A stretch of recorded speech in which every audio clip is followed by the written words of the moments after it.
Buona sta, le comincia da restà. Alle 16:58 di oggi è incominciata dal punto di vista astronomico l'estate, questa stagione che è ritenuta ed è la più calda, almeno nel nostro emisfero, quindi siamo usciti dalla primavera.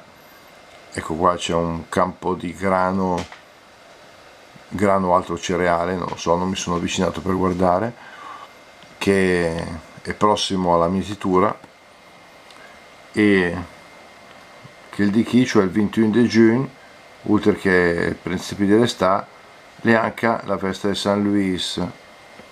Quindi auguri a tutti i Luis, cari Luigi, Ivarigino, Luigia, Luigino, Luigina, Gina, Ginetta, di quel che si riferisce a San Luigi Gonzaga, gli fammi auguri.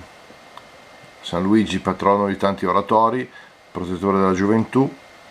In questa immagine dipinta nella chiesa di Lugnano dal pittore Busnelli nel 1935, ci ricorda questo santo.